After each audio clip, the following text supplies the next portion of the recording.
নমস্কাৰ সকলোকে নলেজ আছামৰ অন্যতা ভিডিঅ'লৈ আপোনালোক সকলোকে স্বাগতম জনাইছোঁ।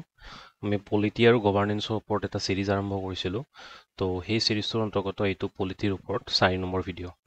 ইয়াৰ আগৰ ভিডিঅ'কেইটাত আমি যিকেইখন চাৰ্টাৰ এক্ট পঢ়িছিলোঁ, তো সেই এক্টকেইখনত আমি এটা বস্তু ন'টিছ কৰিছিলোঁ যে সেই সময়ৰ যি ইউকেৰ পাৰ্লিয়ামেণ্ট আছিলে, সেই পাৰ্লিয়ামেণ্টে ইষ্ট ইণ্ডিয়া কোম্পানীৰ ওপৰত কেনেকৈ পাৱাৰসমূহ গ্ৰেপছ কৰিব ট্ৰাই কৰিছিলে আৰু তদুপৰি তেওঁলোকে এটা চেণ্ট্ৰেল এডমিনিষ্ট্ৰেশ্যন এষ্টাব্লিছ কৰিবৰ কাৰণে চেষ্টা কৰিছিলে। তো যেতিয়া 1857 চনত আমাৰ চিপাহী বিদ্ৰোহ হ'ল, সেই বিদ্ৰোহৰ পৰৱৰ্তী সময়ছোৱাত যিকেইখন এক্ট ব্ৰিটিছে পাছ কৰিব বা আমাৰ ইণ্ডিয়াত ইমপ্লিমেণ্ট কৰিব, তো সেই এক্টকেইখনত আগৰ যিটো চেণ্ট্ৰেলাইজেশ্যনৰ টেণ্ডেঞ্চি আছিলে, সেই চেণ্ট্ৰেলাইজেশ্যনৰ টেণ্ডেঞ্চিটো আমি ৰিভাৰ্চেল হোৱা দেখিবলৈ পাম। অৰ্থাৎ সেই পৰৱৰ্তী সময়ৰ এক্টকেইখনত ব্ৰিটিছৰ যি পাৰ্লিয়ামেণ্ট আছিলে, সেই পাৰ্লিয়ামেণ্টে কেনেকৈ আমাৰ ইণ্ডিয়াত এটা ডিচেণ্ট্ৰেলাইজ এডমিনিষ্ট্ৰেশ্যন এষ্টাব্লিছ কৰিব, সেই সংক্ৰান্তত আমি এটা আভাস পাম। আৰু এইটো মেইনলি এইটো কাৰণেই হৈছিলে যে যিহেতু 1857 চিপাহী বিদ্ৰোহ হৈছিলে, তো সেই বিদ্ৰোহৰ পৰৱৰ্তী সময়ছোৱাত ব্ৰিটিছে এইটো বাৰুকৈ অনুভৱ কৰিলে যে যদিহে ভাৰতবৰ্ষত ৰাজত্ব কৰিবলগীয়া হয়, তেতিয়াহ'লে ভাৰতবৰ্ষৰ নাগৰিকৰ সহায় সহযোগিতা খুবেই প্ৰয়োজনীয়। তো সেইকাৰণে তেওঁলোকে ডিচেণ্ট্ৰেলাইজেশ্যনৰ পলিচি এডপ্ট কৰিছিলে। তো আমি এতিয়া আহিছোঁ গভৰ্ণমেণ্ট অফ ইণ্ডিয়া এক্ট 1858লৈকে। এই এক্টখনে কি কৰিছিলে, যিটো গভৰ্ণৰ জেনেৰেল অফ ইণ্ডিয়াৰ পদবী আছিলে, সেই পদবীটো ৰিনেম কৰিছিলে ভাইচৰয় অফ ইণ্ডিয়া। আৰু এই ভাইচৰয় অফ ইণ্ডিয়াই ব্ৰিটিছৰ যি মনাৰ্ক আছিলে, সেই মনাৰ্কৰ বিহাফত আমাৰ ইণ্ডিয়াত ৰুল কৰিব। তো সেয়েহে তেওঁৰ নামটো চেঞ্জ কৰি ভাইচৰয় অফ ইণ্ডিয়া ৰখা হৈছিলে বা ভাইচৰয় অফ ইণ্ডিয়ালৈকে ডেজিগনেট কৰা হৈছিলে। আৰু এই পদবীটো যেতিয়া এনেকৈ নামটো এটা নতুন নামেৰে ডেজিগনেট কৰা হ'ল, তাৰ লগে লগে তেওঁৰ যি পাৱাৰ আছিলে, সেই পাৱাৰৰ কিছু আমি সালসলনি হোৱা দেখিবলৈ পাম। আৰু এটা ষ্ট্ৰেইট ফৰৱাৰ্ড কুৱেশ্যন ইয়াৰ পৰা আহিব পাৰে যে প্ৰথমজন ভাইচৰয় অফ ইণ্ডিয়া কোন আছিলে, তাৰ এনচাৰটো হৈছে লৰ্ড কেনিংছ। তো এইটো আপোনালোকে মনত ৰাখি থৈ দিব। এই এক্টখনে কি কৰিছিলে, ডাবল গভৰ্ণমেণ্ট যিটো চলি আহিছিলে সেইটোক এবলিছ কৰিছিলে। ডাবল গভৰ্ণমেণ্ট মানে কেনেকুৱা ধৰণৰ যে সেই সময়ত আমি আগতে পঢ়িছোঁ যে ইষ্ট ইণ্ডিয়া কোম্পানীৰ যি পলিটিকেল এফেয়াৰ আছিলে, সেই পলিটিকেল এফেয়াৰটো বৰ্ড অফ কণ্ট্ৰলে চাইছিলে আৰু তেওঁলোকৰ যি কমাৰ্চিয়েল ফাংচন আছিলে, সেই কমাৰ্চিয়েল ফাংচনসমূহ কোৰ্ট অফ ডাইৰেক্টৰে চাইছিলে। তো এই প্ৰচেছটোক ডাবল গভৰ্ণমেণ্ট বুলি কৈছিলে। তো এই প্ৰচেছটোক সম্পূৰ্ণৰূপে এবলিছ কৰি দিছিলে। আৰু এতিয়াৰ পৰা কি হ'ব যে ব্ৰিটিছৰ অৰ্থাৎ ইষ্ট ইণ্ডিয়া কোম্পানীৰ যিবোৰ কাৰ্য সম্পাদিত কৰিব পলিটিকেল এফেয়াৰ্ছ, সেই সকলোবোৰ পলিটিকেল এফেয়াৰ্ছ কোনে চোৱা চিতা কৰিব, এটা নতুন পদবীয়ে, সেই পদবীটোৰ নাম আছিলে ছেক্ৰেটাৰী অফ ষ্টেট। এই ছেক্ৰেটাৰী অফ ষ্টেটে ব্ৰিটিছ মনাৰ্কৰ বিহাফত আমাৰ ভাৰতবৰ্ষৰ ওপৰত ব্ৰিটিছৰ ফুল কণ্ট্ৰল এক্সিকিউট কৰিব।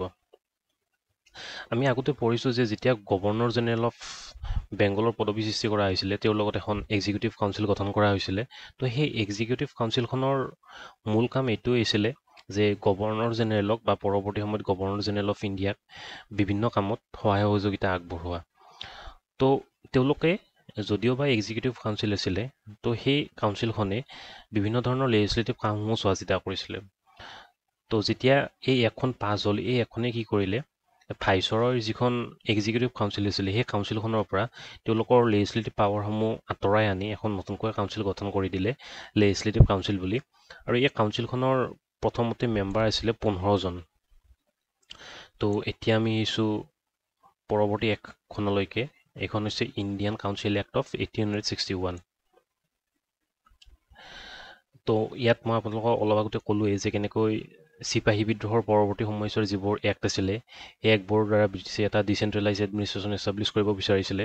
আৰু তাৰ এটা ঝলক আমি ইয়াতো দেখিবলৈ পাম যে যিখন লেজিছলেটিভ কাউন্সিল গঠন কৰা হৈছিলে ভাইচৰয়, তো সেই কাউন্সিলখনত কি কৰিছিলে, আমাৰ কিছুমান ইণ্ডিয়াৰ পৰা ৰিপ্ৰেজেণ্টেটিভক ভাইচৰয় নমিনেট কৰিছিলে। তাৰ ভিতৰত প্ৰধান আছিলে ৰাজা পাটিয়ালা, ৰাজা বৰোদা এটচেট্ৰা।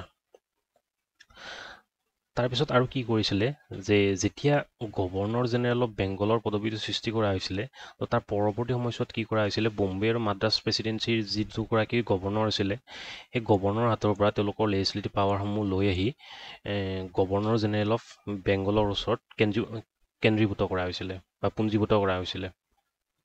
তো এই এখনে কি কৰিছিলে তেওঁলোকৰ যি লেজিসলেটিভ পাৱাৰ আছিলে সেই পাৱাৰসমূহ পুনৰাই এই প্ৰেচিডেন্সি দুখনৰ গভৰ্ণৰক উভতাই দিছিলে তো এইটো এটা ডিচেন্ট্ৰেলাইজেশ্যনৰ প্ৰচেছ হয় তাৰোপৰি এই এখনে কি কৰিছিলে যি আমাৰ সেই সময়ত নৰ্থ ৱেষ্ট প্ৰভিন্স আছিলে আৰু পাঞ্জাৱ প্ৰভিন্স আছিলে এই দুখন প্ৰভিন্সৰ কাৰণে প্ৰভিন্সিয়েল লেজিসলেটিভ কাউন্সিল গঠন কৰিছিলে তো আপোনালোকে এই ডিচেন্ট্ৰেলাইজেশ্যনৰ ষ্টেপবোৰ চাব পাৰে তদুপৰি এই এখনে কি কৰিছিলে পৰ্টফলিঅ' ছিষ্টেম এটা ইনিচিয়েট কৰিছিলে যিটো আমি এতিয়া বৰ্তমান সময়ত দেখিবলৈ পাওঁ উদাহৰণস্বৰূপে আমাৰ যিজন এডুকেশ্যন মিনিষ্টাৰ সেই মিনিষ্টাৰজনে এডুকেশ্যনৰ ওপৰি আন বিভিন্ন ধৰণৰ পৰ্টফলিঅ' হেণ্ডেল কৰে তো ঠিক তেনেকুৱা ধৰণৰ তো এই যিখন এক্সিকিউটিভ কাউন্সিল আছিলে সেই এক্সিকিউটিভ কাউন্সিলৰ মেম্বাৰবোৰক কিছুমান পৰ্টফলিঅ' বিভক্ত কৰি দিয়া হৈছিলে যে এইজন মেম্বাৰে এডুকেশ্যনটো চাব বা এইজনে হেল্থটো চাব তো তেনেকুৱা ধৰণৰ তদুপৰি এই এখনে ভাইচৰয়ক অৰ্ডিনেন্স ইছ্যু কৰিবৰ কাৰণে এটা পাৱাৰ দিছিলে সাধাৰণতে কি হয়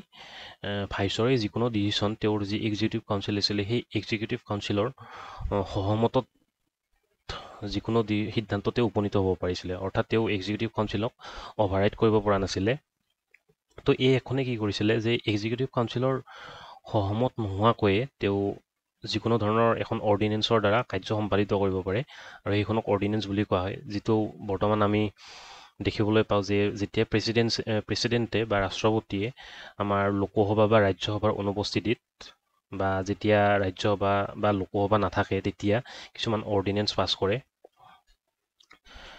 তো এই প্ৰথাটোৰ সৃষ্টি হৈছিলে এইখন এক্টৰ দ্বাৰা তো এতিয়া আপোনালোকলৈ এটা কুৱেশ্যন এৰিব বিচাৰিছোঁ যে প্ৰথমজন ভাইচৰয় অফ ইণ্ডিয়া কোন আছিলে অপশ্যনকেইটা হৈছে লৰ্ড কেনিংছ ডেলাউচি ৱাৰেন বেণ্টিং উইলিয়াম বেণ্টিক আৰু কৰ্ণৱালিছ ইয়াৰ এনচাৰটো আপোনালোকে আমাক কমেণ্ট বক্সৰ দ্বাৰা জনাব পাৰে যদিহে ভিডিঅ'টো ভাল লাগিছে তেতিয়াহ'লে লাইক শ্বেয়াৰ আৰু ছাবস্ক্ৰাইব কৰি দিব আজিলৈ ইমানখিনি আছিলে নেক্সট আমি পৰৱৰ্তী ভিডিঅ'ত আকৌ লগ পাম ধন্যবাদ